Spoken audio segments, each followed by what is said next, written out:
sert aussi à perfectionner l'église, le don spirituel. L'église de Jésus est confrontée à un grand combat spirituel. Là où nous sommes, les choses ne sont pas naturelles. Mais les dons spirituels permettent de vaincre les forteresses spirituelles, j'en ai déjà parlé, et les dons spirituels permettent de rendre l'église de Jésus meilleure. Dans le livre d'Éphésiens chapitre 4, versets 7 à 13, il est dit: mais à chacun de nous, la grâce a été donnée selon la mesure du don de Christ. C'est pourquoi il est dit, il est monté en haut et il a amené des captifs. Il a fait des dons aux hommes. Or, que signifie il est monté? Sinon qu'il est aussi descendu dans les régions inférieures de la terre. Verset 10. Celui qui est descendu, c'est le même qui est monté au-dessus de tous les cieux, afin de remplir toutes choses. Et il a donné les uns comme apôtres, les autres comme prophètes, les autres comme évangélistes, pour le perfectionnement des saints, en vue de l'œuvre du ministère et de l'édification du corps de Christ, jusqu'à ce que nous soyons tous parvenus à l'unité de la foi et de la connaissance du Fils de Dieu, à l'état d'homme fait à la mesure de la stature parfaite de Christ. Là, tu as ouvert mes yeux. Vous savez, depuis le début de l'année, on a parlé d'une dimension de l'église, la dimension de l'épouse de l'église. La Bible dit que Jésus-Christ va venir chercher une épouse, une église sans tache ni ride, c'est-à-dire pratiquement parfaite. Et le Seigneur montre là que ce qui amène l'église dans sa perfection, c'est la manifestation des dons, les dons. Je dis, waouh, les dons spirituels font ça? Oui. Dieu me dit que c'est parce que les chrétiens ne laissent pas, ne manifestent pas leurs dons, qu'il y a autant d'imperfections dans les églises. Ça veut dire qu'on a des gens de bonne volonté. Mais par exemple, c'est un don qui va amener un membre de l'église qui a des difficultés, je peux dire par exemple même vestimentaires, qui a un certain type de problème, qui a des luttes personnelles. Un don spirituel peut pas le délivrer. Vous êtes dans les tribus, dans des départements, il y a des personnes qui sont confrontées à des difficultés. Le don que je manifeste pour l'église peut-être va aider la foule, mais il y a un don spirituel qui va permettre aux petits, à la simple personne dans la communauté d'être délivré, d'être affranchi. Quelqu'un est-il avec moi? Le don spirituel améliore l'église. Les dons spirituels préparent le retour de Jésus. Dieu veut qu'on ait des dons pour que l'église soit prête au retour de Jésus. Les dons spirituels, il dit les dons spirituels édifient l'église. Quand plus il y aura des dons, plus les âmes vont se tourner vers Jésus. La Bible dit, 1 Corinthiens chapitre 14, pour l'édification de l'église. Si vous aimez l'église de Dieu, cherchez les dons. Amen. Mais ici, comme vous voyez les dons qu'il a cités, c'est parler des dons en tant que ministère. On dit Jésus a fait des dons. Il a donné des apôtres, des prophètes. Pour dire que même être pasteur, la capacité de conduire, c'est un don divin. Amen. Alléluia. Quelqu'un est-il avec moi? Quelqu'un est-il avec moi? Si tu te rends compte qu'il y a des choses qui ne fonctionnent pas comme tu le souhaites dans l'église, si on se rend compte qu'il y a des handicaps, je crois le plus souvent que c'est parce qu'il y a un don qui n'a pas été manifesté. Amen. Alléluia. Soit un don de sagesse qui va nous donner la solution, soit un don de paroles de connaissance qui va révéler la cause d'un problème, un don de ceci, un don de cela. Alléluia. Dis avec moi les dons spirituels. Maintenant je déclare, manifeste-le. Reçois-le. Reçois-le. Vis ce don. Au nom de Jésus. Amen. Qui veut le don? Sérieusement, tu es décidé. C'est important, non? Voilà. Maintenant, comment on le fait? Comment? Alléluia. Comment manifester?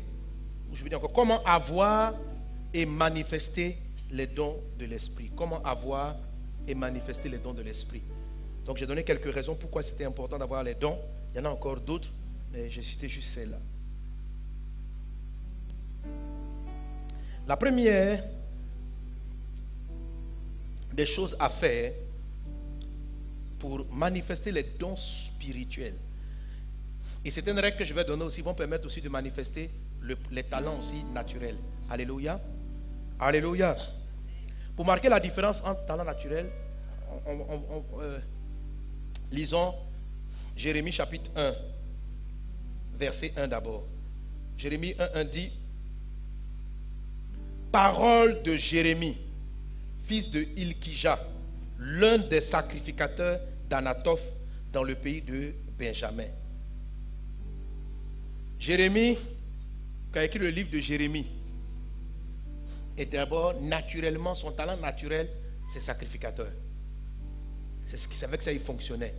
Certainement un bon sacrificateur. Et puis, là-dessus, va se greffer, ou même est venu même avant un don qu'il ignorait, le don du prophète.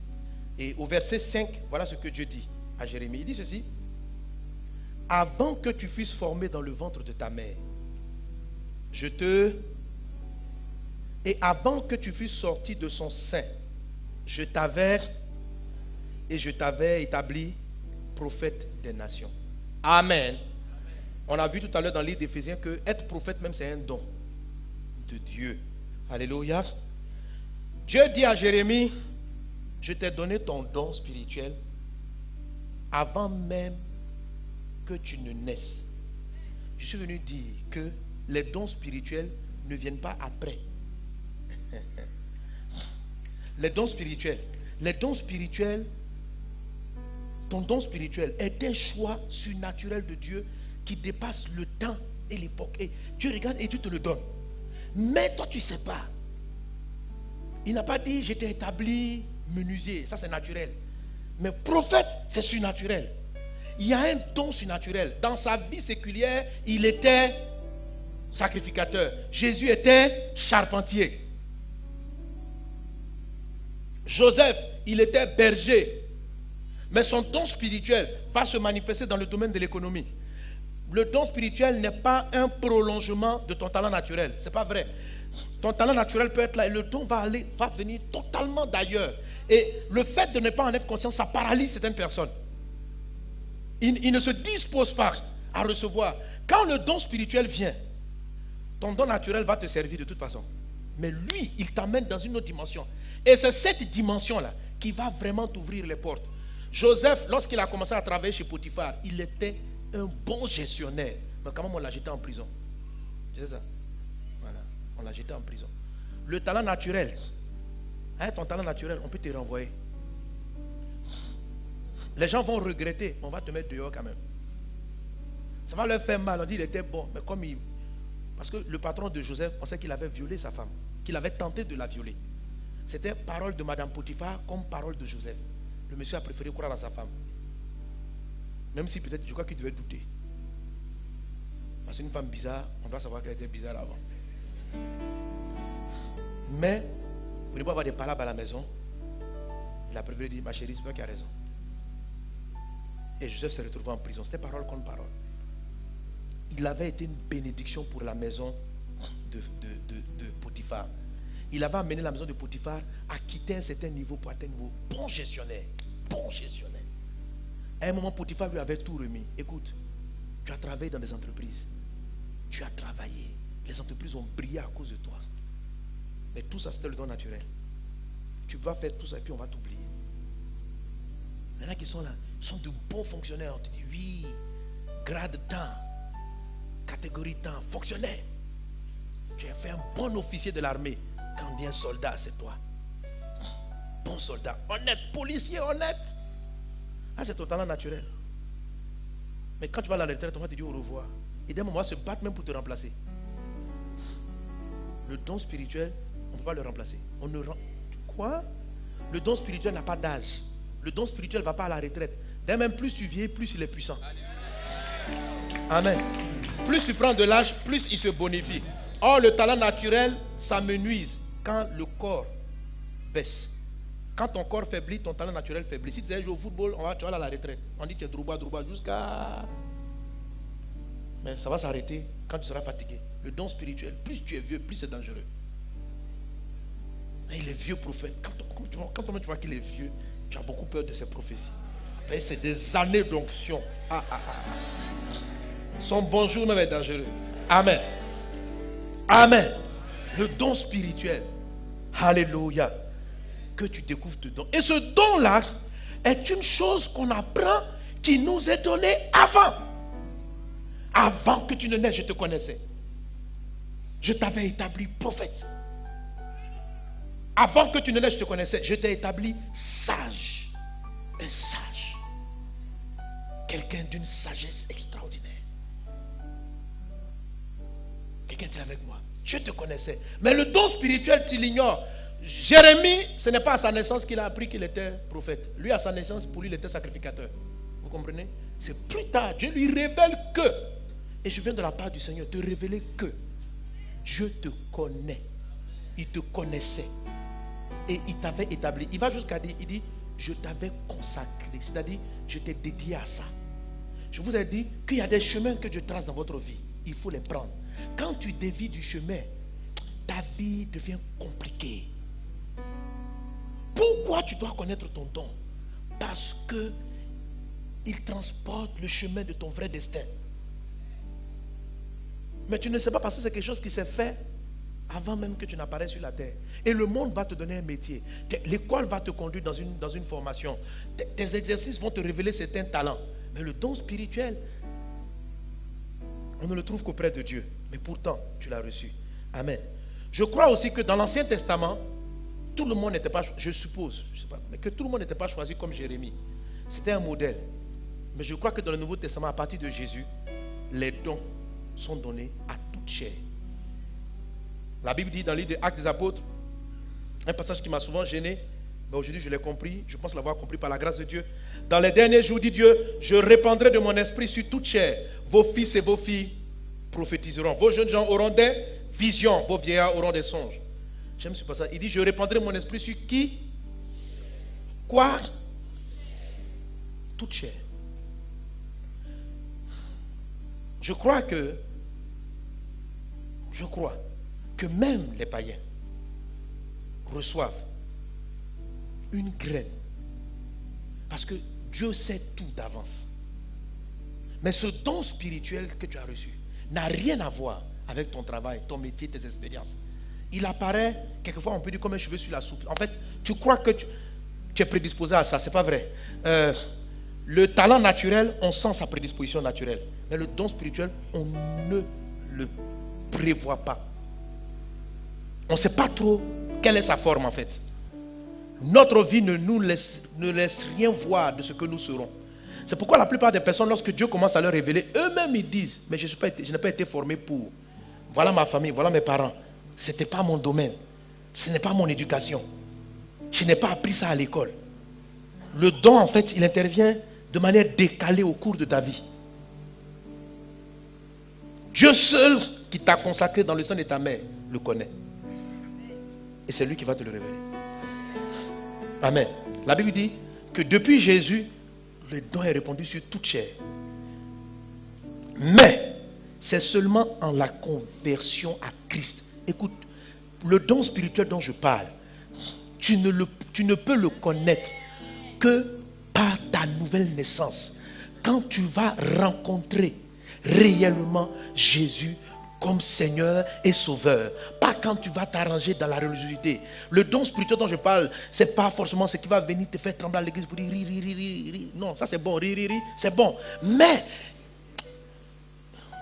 amen, si Dieu t'a donné sa gloire à Dieu, le thème qu'on est en train de toucher va te permettre de le développer. Et ça peut aller, il va très loin. Mais il le démarre réellement. Car la Bible dit ceci, si quelqu'un n'a pas l'esprit de Christ, il n'appartient pas à Christ. C'est le Saint-Esprit qui répond cela sur les... Mais l'esprit, pour qu'il se manifeste, il faut que tu naisses de l'esprit. Quelqu'un dit avec moi? Il faut que tu naisses de l'esprit. Si tu es né seulement de la chair, Dieu a répandu sur toute chair les dons. Mais, on appelle un don spirituel. Amen. Ça est dans ton âme, ça est dans ta chair, dans ton vieil homme. Il faut la rencontre avec l'esprit. La Bible dit ce qui est né de l'esprit, esprit. Ce qui est né de la chair demeure charnel. Ce qui est né de l'esprit. Donc il faut la naissance de l'esprit pour que cette aptitude surnaturelle, spirituelle puisse éclore. Si quelqu'un n'a pas connu Jésus, il faut qu'il le connaisse maintenant. Tu ne dois plus rester en arrière. Tu dois quitter le péché. Il te met en retard. Tu dois quitter les fausses conceptions de ta religion. On te parle de Jésus, toi tu sors seulement le nom de ta religion. Ce n'est pas une affaire de religion. c'est une affaire de salut de ton âme. C'est une affaire de vie éternelle. C'est une affaire d'un don qui doit aider l'humanité. Amen. Donne un bon amen à Jésus. Donne un bon amen à Jésus. Là, donc, c'est la première des choses. Sois conscient que tu as reçu un don. Sache que tu as reçu un don. Sache que tu as reçu un don. Ça ne dépend pas de tes faiblesses, de tes forces. Tu l'as reçu déjà. Maintenant, on va passer à la manifestation. Il faut se convertir. Deuxième chose à faire. Recherche ardemment à aider l'autre. Ne sois pas égoïste. Amen. La deuxième chose qui permet de révéler le don spirituel, c'est la compassion et l'amour, la bonté qu'on manifeste vis-à-vis des autres. C'est-à-dire le fait de vouloir aider les gens. Est-ce qu'on est ensemble? Est-ce qu'on est ensemble? Quelqu'un est-il avec moi? Amen. Cette même clé est celle-là qui permet au don d'atteindre son niveau maximal. Le don spirituel évolue très parallèlement, de manière juxtaposée, avec la bonté, la charité et l'amour qui doit être dans ton cœur. Si on détruit l'amour dans ton cœur, on limite le don. Ou même à la limite, on peut même le tuer carrément. Quelqu'un me suit? Donne un bon amen. Donne un bon amen. Alléluia. 1 Corinthiens chapitre 14, verset 1, dit ceci. On peut le lire ensemble. 1 Corinthiens 14, 1. Lisons-le dans la version d'Arby. Il est dit: poursuivez et désirez avec ardeur l'air. Alléluia. Mais surtout de prophétiser. Donc poursuivez l'amour. L'amour, qu'est-ce qu'on doit faire de l'amour? On doit faire quoi? Ça veut dire l'amour n'est pas facile à tenir. Il faut poursuivre. Mais en même temps que tu poursuis l'amour, aspire. Aspirer, c'est très fort comme mot. C'est comme la poursuite. Mais c'est pratiquement... C'est comme si... C'est une telle soif que ça devient pratiquement comme ta respiration. Tu aspires. Je veux le don. Il faut le don. Donc Dieu t'a donné, mais tu dois aspirer quand même. Amen. Et tu aspires simultanément. Vous voyez, ces deux vérités sont juxtaposées dans le même verset de 1 Corinthiens 14. Poursuivez l'amour. Dans la version Louis II, il est dit: cherchez la charité. Amen. J'aime l'expression charité parce que le don spirituel, si tu utilises le mot amour, il y a deux axes dans l'amour. Quand on dit l'amour, il y a deux axes. Il y a l'amour vis-à-vis de Dieu et il y a l'amour vis-à-vis du prochain. Ces deux-là vont ensemble. Dans la version Louis II, il est parlé du mot charité. Amen. On peut afficher le texte de Louis II, 1 Corinthiens 14, 1. Il est dit: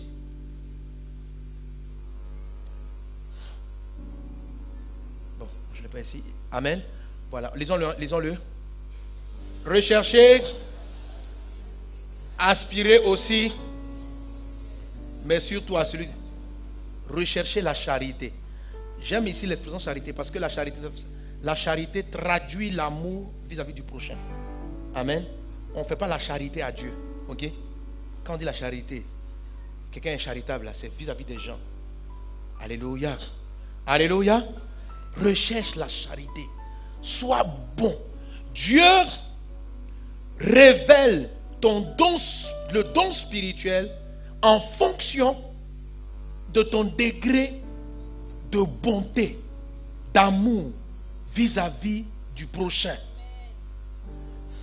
Le don spirituel, comme je vous l'ai dit tantôt, n'était pas donné pour satisfaire tes besoins personnels. C'est comme le fruit d'un arbre. L'arbre produit le pommier, mais l'arbre ne mange pas la pomme. L'arbre produit le manguier, mais l'arbre ne mange pas la mangue. Quelqu'un est-il avec moi? Le don spirituel ne vient pas pour ta promotion. Parce que peut-être quand je te parlais du don spirituel, il faut que tout le monde donne.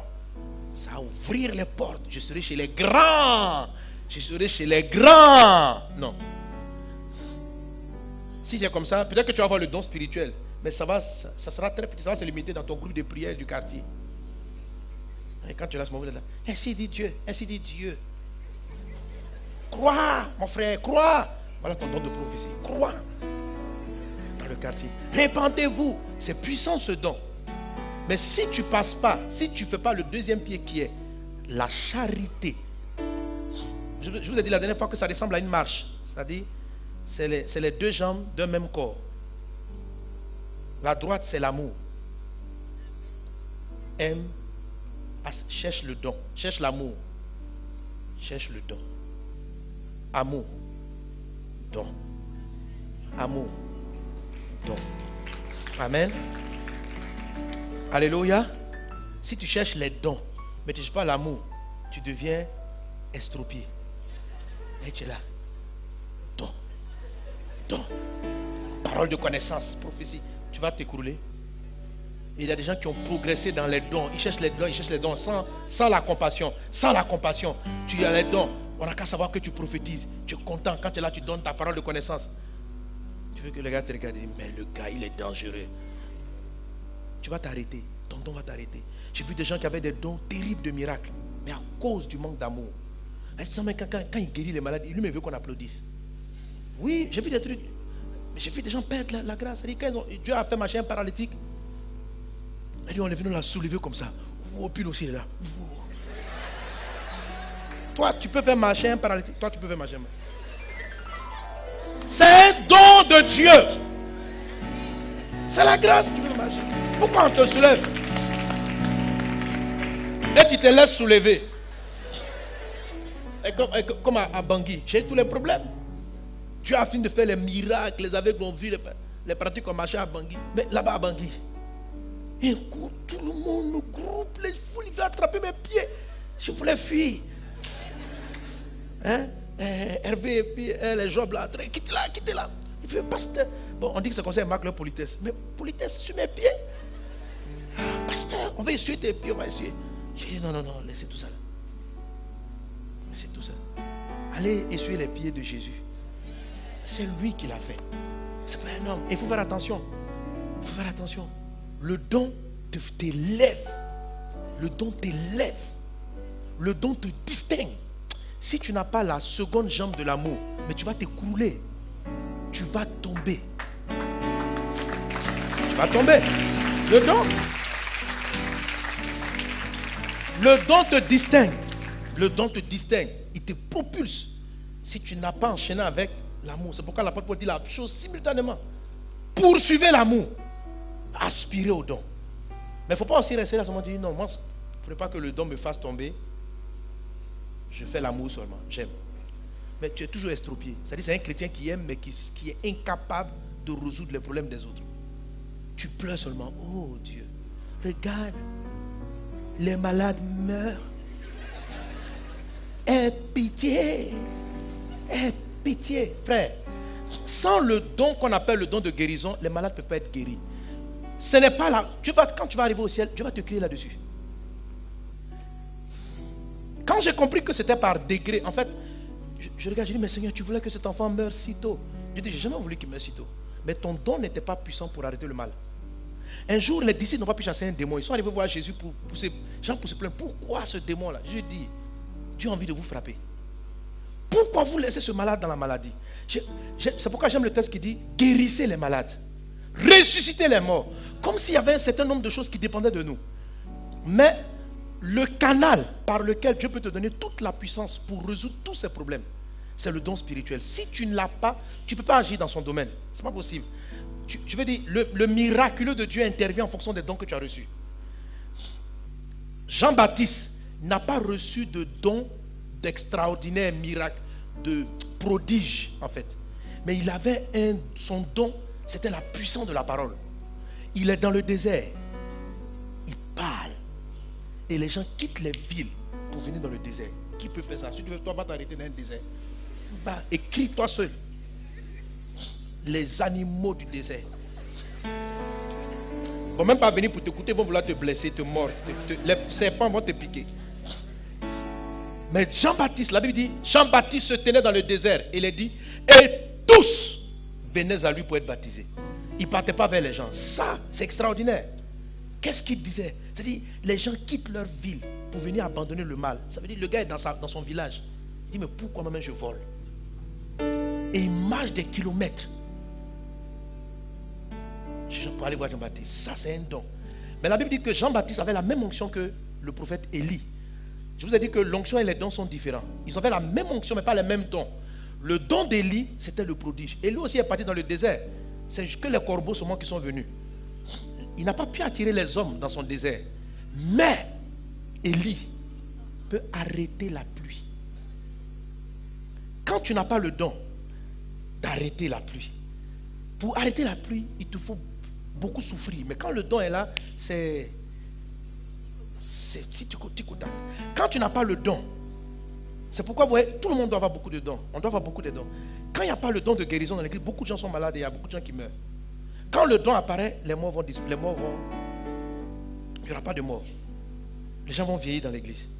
Ce n'est pas que Dieu a voulu. En fait, Dieu agit dans le canal du don que vous recevez. C'est pourquoi il dit, recevez les dons pour l'édification du corps de Christ. Sans quoi le corps sera déséquilibré. C'est-à-dire, peut-être dans l'église, vous allez avoir beaucoup de paroles, mais il y a un côté... Amen. Oh, c'est pourquoi il faut que tu aies ton don. Reçois-le, manifeste-le. Au nom de Jésus. Est-ce qu'on est ensemble? Alléluia. Alléluia. Moi je rends grâce à Dieu. Dieu nous fait grâce. Et je bénis son nom pour cela. On est une communauté. Mais je n'ai pas dit qu'il n'y a pas de mort. Mais il y a rare, très peu. À cause de c'est une grâce. Amen. C'est une grâce. Les gens, vraiment, les chances. Dieu guérit les corps. Dieu guérit les vies. Parce que le don de guérison est là. Donc, comment dirais-je, que j'ai prié, que je n'ai pas prié, mais c'est là. Le même don qui va dans les villes, dans les croisades, il est là. Il est là. Amen. On peut l'amplifier. On peut l'amplifier. Mais il est présent dans cette assemblée. Quelqu'un est-il avec moi? Quelqu'un est-il avec moi? Donne un bon amen à Jésus. Le don spirituel va avec l'amour. L'amour du prochain. Il faut aimer. Quand je parle d'amour du prochain, je ne parle pas de la gentillesse. Je parle de la vraie compassion, de la vraie bonté. J'ai dit le thème, la deuxième chose à faire, c'est ne pas être égoïste. La Bible dit dans les derniers temps, les hommes seront égoïstes. Aujourd'hui, chacun, nous pensons qu'à nous. Quand tu vois quelqu'un, il fait son programme de vie. Que j'ai un peu d'argent, que j'achète ma maison au village, je vais construire à Abidjan. C'est ça son programme. Il n'y a pas dans son programme, c'est-à-dire la plupart des gens n'ont pas dans leur programme de faire en sorte que ceux qui n'ont pas de vêtements en aient. Pour eux, c'est de l'accessoire. Tu passes par là, un mendiant est dans la porte, tu sors, et puis tu lui donnes 500 francs. Et puis il est content. Oh papa, merci, tanti.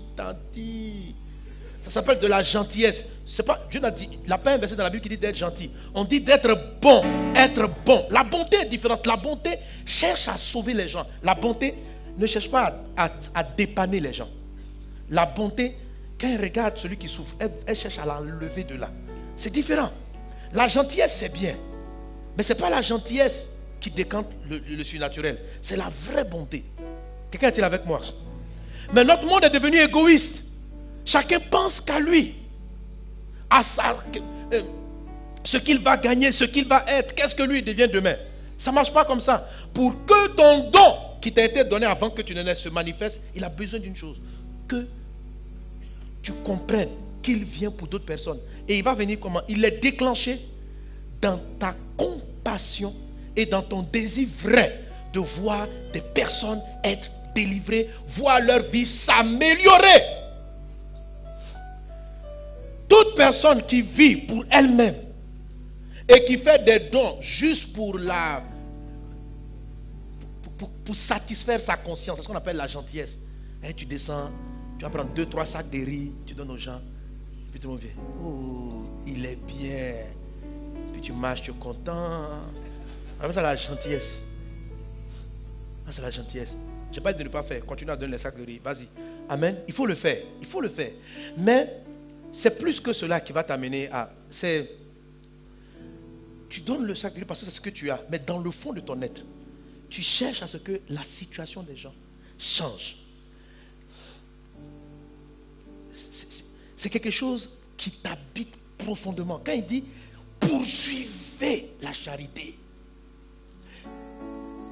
ce n'est pas un acte qu'on pose une fois et puis on est satisfait personnellement. On a une autosatisfaction. Non, c'est une poursuite, c'est une quête. Regardez le mot, poursuis l'amour, poursuis. C'est-à-dire l'amour la manifestation de l'amour ne se saisit pas à un moment donné. Tu es constamment en train de pleurer parce qu'il y a quelqu'un qui est dans la détresse.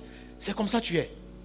C'est cette attitude-là qui commence à faire bouillir en toi le don qui t'a été donné pendant que tu étais dans le ventre de ta mère. Ça commence à le réveiller. Parce qu'en fait, le don spirituel arrive pourquoi? Il commence à se manifester parce que toi-même, tu réalises que ta bonté naturelle ne peut pas résoudre ton problème. Et que les problèmes sont encore beaucoup plus grands que ce que tu fais. Alors, ton être entier commence à aspirer à une intervention divine. C'est cette soif-là. C'est pourquoi il parle d'aspirer au don spirituel. Parce que tu te rends compte de la limite des talents naturels dans ton action d'aider les gens. On a mis des personnes dehors. Il y a des gens qui n'ont pas de maison. La bonté. Tu peux te lever, tu peux faire ça.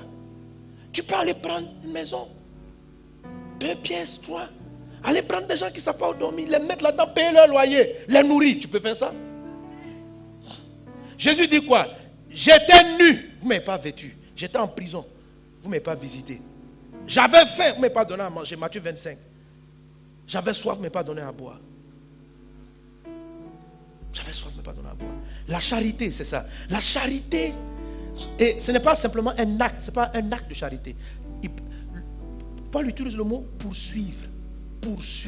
Poursuis là. En fait, la vraie compassion,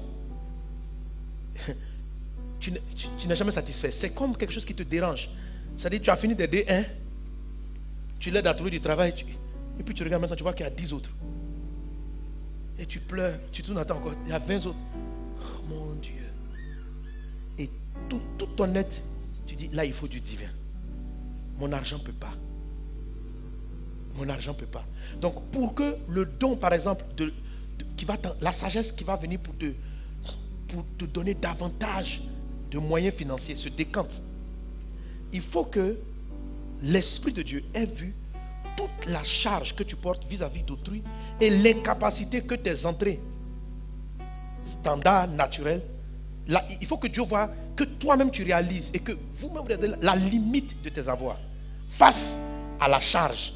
Dieu ne te donne pas de l'argent pour que tu dises, si tu me donnes l'argent, j'aiderai la planète Terre. Non. Il veut te sentir en mouvement d'aider la planète Terre d'abord. Et quand tu vas voir et puis tu dis, je ne peux pas. Et tu continues de crier, de crier, de crier alors. Pendant que pour pouvoir nourrir et donner la petite maison aux sans-abri, tu les as logés. Tu les as logés. À un moment donné, les gens viennent te voir.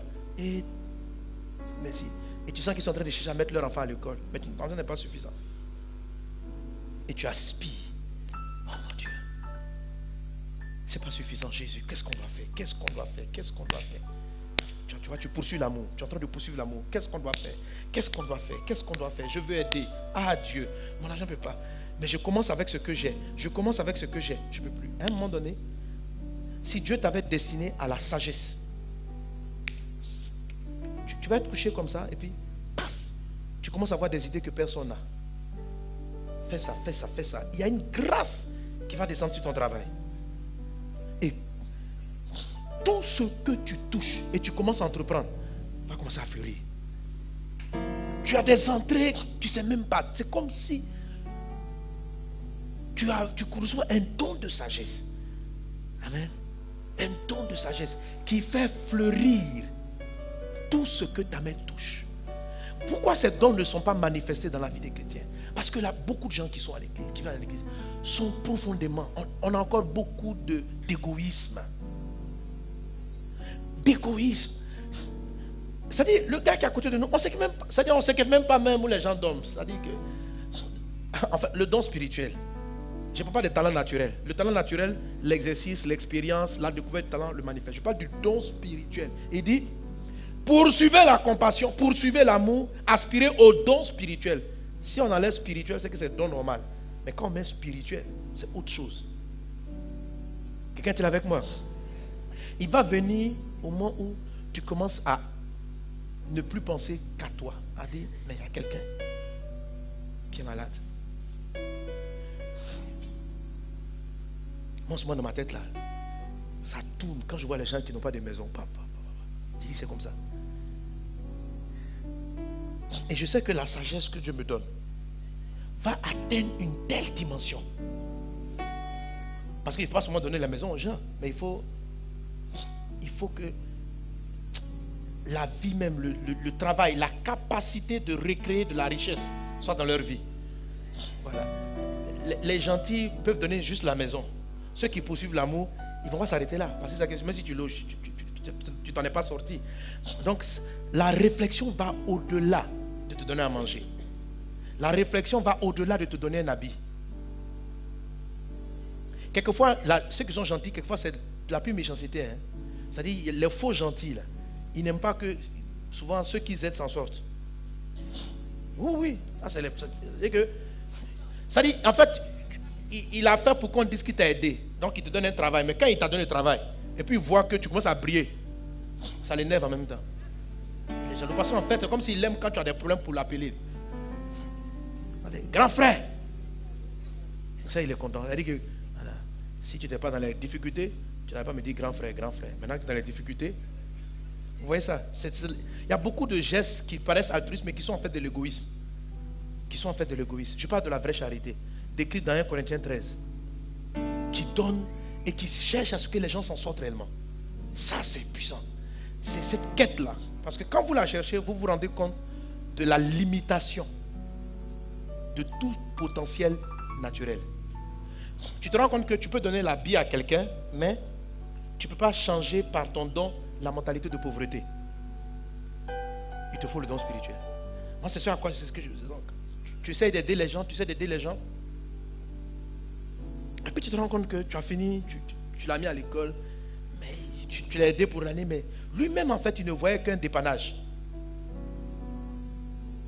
Et constamment, ça m'amène à chercher l'onction. Parce que je sais que la puissance de Dieu brise le joug. Et que je me dis qu'il y a un degré de grâce que je vais atteindre avec Dieu. Même en lui donnant de l'argent pour prendre une maison. L'argent va avec un changement de mentalité. C'est-à-dire quand il prend l'argent, en même temps il sait comment le faire fructifier. En même temps il désire sortir de sa situation. Donc ce n'est pas l'argent seulement. Mais c'est toute la grâce qui libère. Regardez Joseph. L'Égypte l'a fait souffrir. Mais lorsqu'il arrive devant Pharaon, voyant que la prophétie annonçait une année difficile, Joseph a donné la solution. Vous savez, il aurait pu se contenter d'expliquer le songe. Mais qu'est-ce qui l'a amené à dire ce que l'Égypte devait faire pour ne pas souffrir? C'est la compassion. Ce n'est pas juste la compassion. Parce que, de toute façon, tu es déjà sorti de prison. Pharaon ne va pas te ramener en prison. Il t'a dit, quel est mon songe? Je lui ai expliqué son songe. Puis l'histoire s'arrête là. Mais le volet solution. Donc le don de sagesse que Joseph a manifesté était fonction de son cœur. Laisser les gens dans la détresse, c'était très compliqué pour lui. Il avait en lui la réponse et il leur a apporté la réponse. Il leur a apporté la réponse. Un don surnaturel. Que la compassion vous anime. Sois bon. Sois bon. Chasse l'égoïsme. Arrête de te voir le sang de tout. Tout est pour toi. Il y a beaucoup de gens qui sont dans l'enfer. Il y a des chrétiens qui n'ont pas une vie de prière. Tout ça, la compassion est là. Parce que quand les gens voient la compassion, ils voient seulement que c'est le social. Il y a des gens qui n'ont pas de vie de prière. On peut les aider. Il y a des gens qui ne savent pas méditer la parole de Dieu. C'est ce fardeau-là. De voir les gens être meilleurs. De ne pas penser, de ne pas dormir en pensant, moi aujourd'hui j'ai ma chambre, ça va. Oh, je te loue Jésus de ce que j'ai une maison. Tout le monde doit louer d'avoir une maison. Mais celui qui a la compassion, qui poursuit l'amour, quand il a fini de rendre grâce à Dieu pour ce qu'il a, son esprit lui dit, mais il y a quelqu'un qui est juste à côté, qui n'a même pas, qui a une maison mais il n'a pas d'électricité dans sa maison. Et la compassion peut te lever. Un matin tu repeins sa maison, tu mets l'électricité puis tu disparais. Et chaque mois il y a une enveloppe que tu mets là pour qu'il paye l'électricité. Ça c'est la compassion qui fait ça. Tu ne dors pas en pensant que toi ta journée s'est accomplie. Tu ne réfléchis pas en disant, voilà, j'atteins mes objectifs. Mes objectifs. Ça, c'est le cœur de Dieu. Ça va au-delà de ta personne. Et c'est lui-là qui déclenche, qui commence à faire remuer davantage le don dans toute son envergure. Que cela soit ton partage dans le nom de Jésus. Dans le nom de Jésus. Dans le nom de Jésus. Dieu n'a pas créé quelqu'un de méchant. Moi, je crois que les hommes sont bons. Mais le monde nous rend méchants. Matthieu chapitre 24 dit ceci. Matthieu 24, 11. La Bible dit, l'iniquité sera tellement accrue. Ça veut dire qu'il y aura tellement de méchanceté que l'amour du plus grand nombre se refroidira. Pourquoi les dons spirituels dans toute leur puissance se manifestent de moins en moins? Parce que les hommes deviennent de plus en plus égoïstes. Pourquoi est-ce qu'on devient égoïste? Pourquoi on se renferme à nous-mêmes? C'est Matthieu 24, 13 qui le dit. Amen. Et puis versets 11 et 12. Lisons ensemble le verset 12, il est à l'écran. Et parce que l'iniquité se sera accrue, la charité du plus grand homme se refroidira. En fait, on est de moins en moins charitable. Parce que quand on a aidé, le péché s'est tellement développé que les gens ne nous disent plus merci. Le monde, quand on dit le péché va s'accroître, ça veut dire que les gens vont devenir de plus en plus ingrats, méchants, trompeurs. Tu prends le gars, tu le loges dans une maison, et puis c'est lui qui vole tout pour partir. Tu dis, mais les gens m'aiment vraiment. Donc toute la méchanceté amène les personnes à réduire leur vie qu'à eux-mêmes. La Bible dit non. La Bible dit, le péché va s'accroître. Ça va avoir une incidence sur la charité des gens. Le verset 13 continue en disant, mais celui qui persévérera. Dis avec moi, mais. Celui qui persévérera jusqu'à la fin sera. Voilà. Est-ce que comme Dieu dit que les gens ont été ingrats, ils ne t'ont pas dit merci, est-ce que Dieu est d'accord que tu arrêtes d'être charitable? Il dit de faire quoi? Le gars que tu as aidé, tu l'as logé, il t'a tout volé. Tu dois t'arrêter pour autant? Tu dois faire quoi? La Bible dit, les voleurs vont tellement s'accroître que les gens ne vont plus être très bons. Mais celui qui persévérera dans la bonté sera sauvé. Le don, on ne peut jamais te l'enlever. Ta capacité de donner. Je ne dis pas de ne pas être prudent. Je ne dis pas de dire, pasteur a dit on est bon. Donc, voleur, venez, tout le monde venez, allez. Non. La meilleure façon d'aider un voleur, c'est de lui prêcher l'évangile, de lui apprendre à être honnête. Et si simple que cela. Amen. On m'a raconté l'histoire d'un homme qui un jour marchait dans un couloir, il a été braqué par un voleur jeune qui veut l'agresser et qui a pris l'argent, qui dit donne tout ce que tu as, il a pris l'argent qui était sur lui. Et il n'a pas, je crois, il y avait de l'argent dans le portefeuille, dans la poche. Il voyait, il a pris la sacoche. Et il a fui. Et le monsieur, c'était un couloir. Le gars a commencé à fuir, le vieux l'appelle. Il dit mon fils, mon fils. Et le jeune là-bas, il y a quoi? Il y a quoi? Il dit pardon, j'ai encore un peu d'argent pour toi. Il dit j'ai un peu d'argent. Tu n'as pas pris dans cette poche-là. Le jeune est venu, il lui a donné. Mets-toi à la place du voleur. Ça dit. Non mais le voleur, il s'est converti. L'amour. Le jeune dit mais pourquoi tu fais ça? Il dit je suppose que si tu prends c'est parce que tu as faim. Et moi j'en ai encore un peu plus. Donc je t'ai donné pour mieux t'aider. Histoire vraie, hein? Histoire vraie. Histoire vraie. Mais il y a des choses que tu vis, tu ne peux plus voler. Tu ne peux plus voler. Ça dit, même si tu t'envoies l'argent là, comment tu vas manger ça? C'est quel gars? Amen. Poursuivez l'amour, poursuivez les dons. Aspirez à l'amour, il faut que les deux aillent ensemble. La compassion de Dieu et les dons. La méchanceté du monde ne doit pas nous rendre méchants. On doit persévérer dans la bonté. On doit persévérer dans l'amour de Dieu. On doit persévérer à faire le bien. On doit penser aux autres. On ne doit pas nous-mêmes devenir égoïstes. On doit penser aux gens. On doit vivre pour les gens. Plusieurs aujourd'hui, je finis avec cela, nous regardent. Quelquefois on va dire ah, vase d'honneur c'est bien. Vase d'honneur c'est bien. Je vous donne un secret. Un de nos secrets. On n'a pas commencé comme ça. Loin de là. Loin de là. Je vous ai dit souvent, le jour quand on a commencé, la première fois où on a pu acheter un tam-tam, on a fait la fête. Là où on prêchait la parole, il n'y avait pas de la pluie tombée sur nous. Mais depuis le début, tout le ministère a été éduqué à vivre pour autrui. C'est-à-dire on prêche, on prie, mais avec le peu qu'on a là, on marchait des kilomètres pour aller parler de Dieu et de l'amour du Seigneur autour de nous. Vous n'avez pas idée des endroits où on a dormi, des eaux qu'on a bu, des eaux, des marigots bizarres dans lesquels je me suis lavé, nous nous sommes lavés. On a un village à côté d'Abidjan. On a dormi par terre, partout. Maintenant le matin on va se laver. Les villageois qui vous connaissent pour donner leur seau, on nous a indiqué un marigot quelque part là. Donc on va là-bas se laver. Mais quand tu arrives, tu vois l'eau verte. L'eau est verte. Je sais même plus si je me suis lavé ou quoi. Pour tout ça, pour que les gens aient la vie. Pour que les gens aient la vie. Et quand c'est comme ça, Dieu te donne davantage pour que tu puisses aller de l'avant. Pour que tu puisses aller de l'avant.